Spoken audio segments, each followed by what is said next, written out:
Hi guys, so let's jump right into it. Today we're going to be talking about my experience with IELTS, as well as some tips and tricks that I can give you as someone who has been there, done that, and it was definitely a means to an end experience. So let's dive right in. Hey guys, welcome back to my channel. Don't forget to like and subscribe and click that notification button for all your immigration and entrepreneurship adventures. So for those of y'all who don't know, IELTS is an English assessment that is used, you will be familiar with it if you're in the process of applying through express entry for immigration to Canada. So for immigration to Canada, we do the general IELTS exam, and it's basically a way for you to verify your ability to speak English so that you can get your marks or your points to go towards your CRS score. So for more about CRS score and all of those good things, I'm going to probably link a video down to the bottom where I talk about immigration for the year 2021. But yeah, let's dive right into my experience with IELTS. So when I was doing IELTS, this was in 2018. My gosh, how time flies. I did it, and my husband and I, we both did it so that we can maximize on our points. And we could not get dates to actually get it done in Trinidad and Tobago, which is my home country. I think like the date we were getting was like 6 months ahead of where we were. And I just wasn't willing to wait. I was like, you know what? I'm done. I'm ready to get, like, I'm the type of person that I like to beat the iron while it's hot. If I am into something, I'm into it. If I'm doing something, I'm doing it. I don't halfway do things, and I don't like slow progress either, right? I'm very impatient. So when I saw that it was 6 months to wait for a date to do the IELTS exam, I was like, no. This is not gonna. So we actually booked a flight and went to Caracas, Venezuela. I do not recommend this, like leaving your country to go somewhere else, but we just were too impatient to wait, and we decided that we were going to do it. So within 1 month, I believe, we got a date, and we flew over to Caracas, Venezuela, and we did our IELTS exam. We stayed in a hotel nearby. We walked to the testing site, and it was really an interesting process. I thought it would have been a lot easier, seeing that I speak English and I only speak English. I know that might surprise a lot of persons because I constantly get asked what is my native language here. But yeah, I only speak English. But of course, we in the Caribbean, we speak patois or dialect English, right? So knowing that I speak English and I can speak proper English if I really wanted to, I thought that it would have been a lot easier. But in fact, it was not. Like IELTS, I had to definitely prepare. That was a shocker for me. And the exam, I got 8.5 out of 9 in total, which is really good. And I had to really study for that 8.5 out of 9. And I believe my husband, he got 7.5 or 8. I can't remember, 7.5 or 8 out of 9. So yeah, let's dive right into some tips and tricks. So my first tip is that you definitely have to study. Do not assume that because you speak English well, that is going to translate into a high IELTS exam score, right? And the two just doesn't correlate. So for the exam, there are 4 parts. There's the reading, there is the listening, the reading, and the writing, right? And each one of those has its setbacks. So for me personally, I found that the hardest exam out of all 4 was actually listening. Don't listen, right? So the listening exam was actually really hard, mainly because of the accents. So the accents that they use were like really European accents, and it was just difficult for me to understand exactly what they were saying.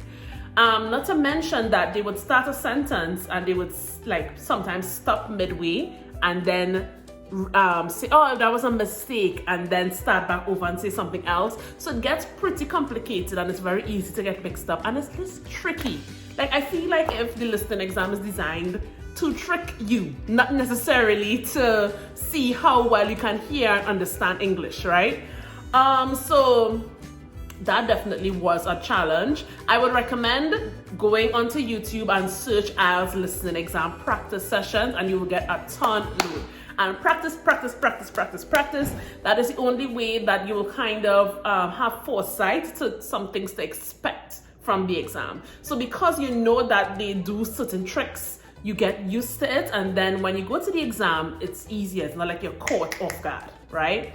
The reading exam was pretty simple. It was kind of like comprehension. You read paragraphs and then you answer questions.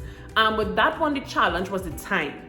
So if you're not a very fast reader, you really need to strategize how you're going to tackle it. For me personally, what I did is I read the questions first, and then I skimmed through the passages or the paragraphs and underlined where I thought the questions were answered.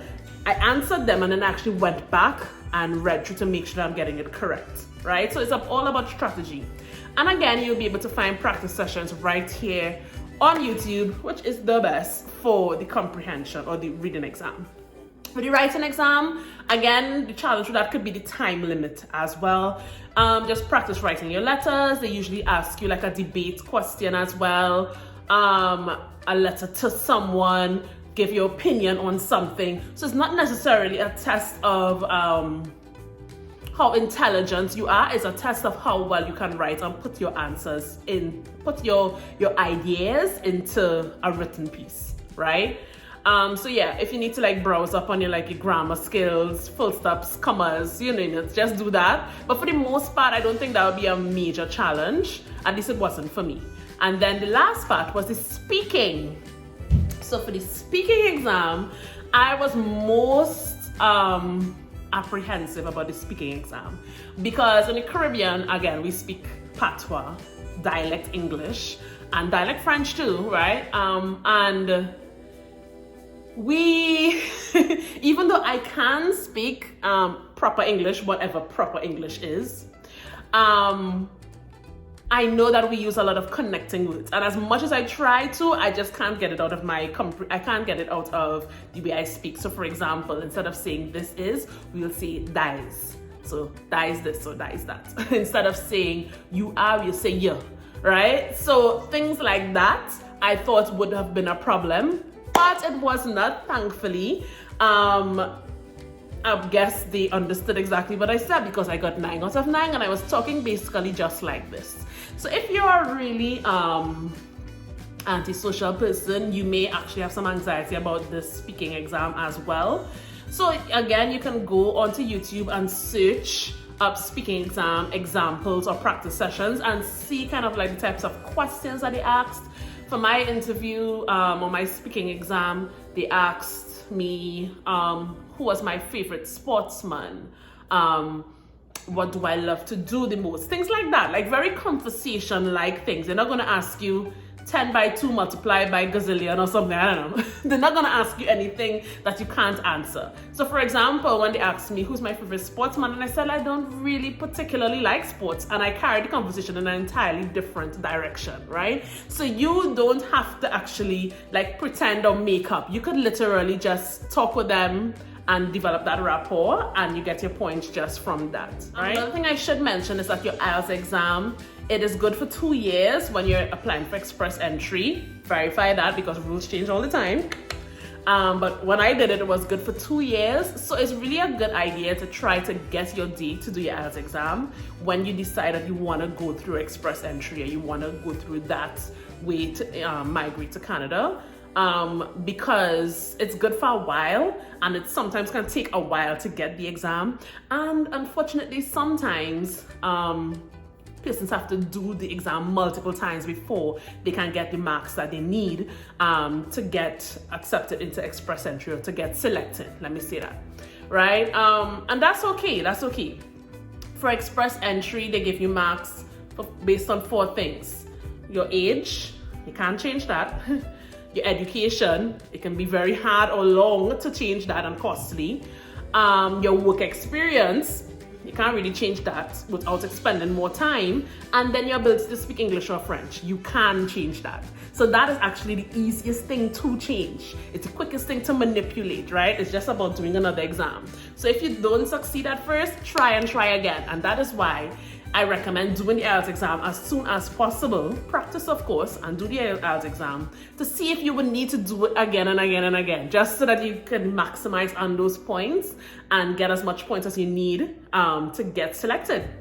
So yeah, guys, thank you so much for listening. Don't forget to click subscribe down to the bottom, and also join me on Instagram. I'm very active there. Let me know if this content was good. Let me know if this helped, if it was helpful. Remember, the journey is the prize. Bye.